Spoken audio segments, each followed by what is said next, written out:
नमस्कार. गौरी पूजा सिस्टर चॅनलमध्ये आपले सर्वांचे मनापासून स्वागत. तर गावाकडे हुलग्याची शेवंती किंवा कुळथाची शेवंती बनवली जाते. खूप चविष्ट लागते आणि पावसाळी वातावरणात हिवाळ्यात खूप छान लागते. आता पाऊस चालू आहे ना सध्या, त्यामुळे गरमागरम शेवंती खूप छान लागते. तर चला सुरुवात करूया. आता आपण काय करूया, वाटण तयार करून घ्यावं शेवंतीसाठी. तर इकडे मी 10 ते 11 मिरच्या घेतलेल्या आहे. थोडेसे भाजलेले शेंगदाणे घेतलेले आहे. 2 कांड्या लसणाच्या घेतलेल्या आहे आणि जिरे घेतलेले आहे 1 चमचा. याचं वाटण करून घेऊया. आता ही जी शेवंती बनवणार आहे ना मी, ती शेवंती 5 ते 6 माणसांसाठी पुरेशी होते. आता पाणी टाकून याचं वाटण करून घेऊया. असं बारीकसर वाटण करायचं आहे.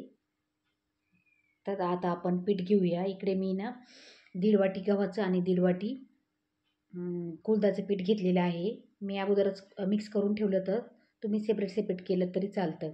किंवा आपण कुळी दळतो ना, त्याच वेळेस निम्मे कुळीत आणि निम्मे गहू टाकायचे. आता इकडे चवीनुसार मीठ टाकायचं आहे. इथे 1 चमचा मीठ घेतले मी. आता आपण जे वाटण केलं होतं ना, ते वाटण आपण पिठामध्ये टाकून देऊया आणि मिक्सरच्या भांड्याला पाणी मसाला चिटकलेला होता ना, पाणी टाकून हिसवून घेऊया.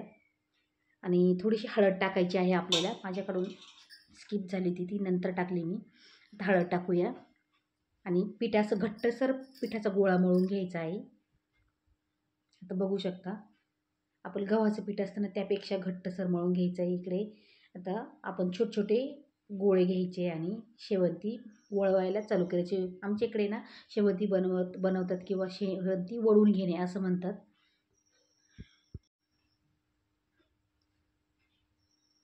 बारीकसर आपली शेवंती करून घ्यायची आपण. असं छोटासा उंडा घ्यायचा आहे. परत एकदा दाखवते मी. छोटासाच उंडा घ्यायचा आहे आपल्या हातात, मळून घेतलेला आहे आणि त्याची शेवंती बनवून घेऊया.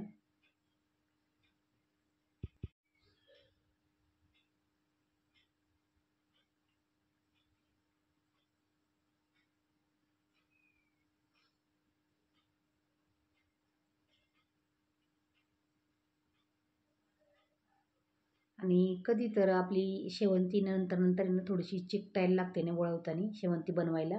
त्यावेळेस मी थोडंसं शेवंतीचंच कुळथाचं पीठ बाजूला काढून घेतलं होतं. ते थोडं टाकायचं, म्हणजे आपले पोळपाटाला शेवंतीचं पीठ जे गोळा असतो ना, चिटकत नाही. त्यामुळे शेवंती पटपट वळली जाते.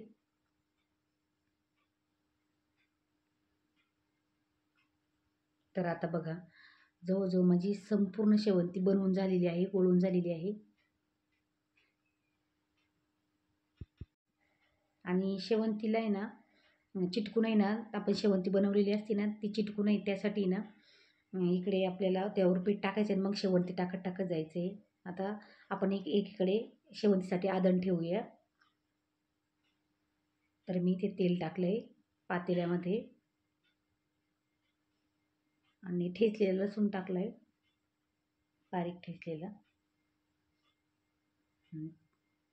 लसूण तळल्यानंतर त्यामध्ये टाकूया जिरे, 1 चमचा जिरे. जिरे छान फुलले आता आपले. आणि पाणी टाकूया. इथे मी 3.5 तांबे पाणी टाकलेलं आहे आणि थोडंसं आदनामध्ये मीठ टाकायचं आहे आणि झाकण ठेवून उकळी येण्यासाठी ठेवून देऊ. आता इकडे आपल्या पाण्याला उकळी आलेली आहे आणि उकळीतलं पाणी थोडंसं प्लेटमध्ये बाजूला काढून घ्यायचं आहे. तर आता उकळीतलं पाणी कशासाठी बाजूला काढलं, आपण शेवंतीच्या पिठाचा गोळा होता ना, त्यात 2 लिंबा एवढा गोळा मी बाजूला काढलेला होता. त्याचं आपल्याला असं पाण्यामध्ये खलून पीठ तयार करायचं आहे, पिठाचं पाणी. आणि त्या उकळीच्या पाण्यात आपली जी शेवंती लाटलेली होती ना, ती सर्व टाकून द्यायची आहे.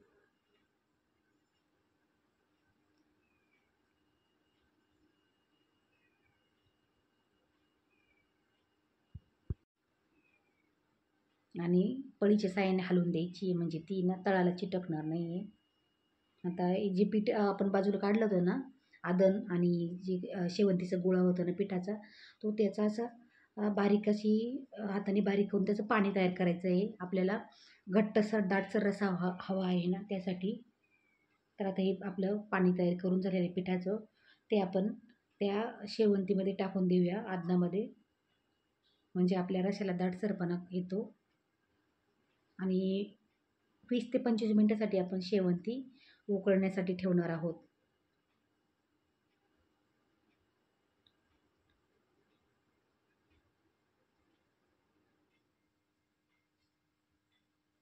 झाकण थोडंसं उघडंच ठेवायचं आहे, कारण की शेवंती उतू पण जाऊ शकते. आता बघू शकता आपली शेवंती शिजत आलेली आहे 20 ते 25 मिनिटांनी.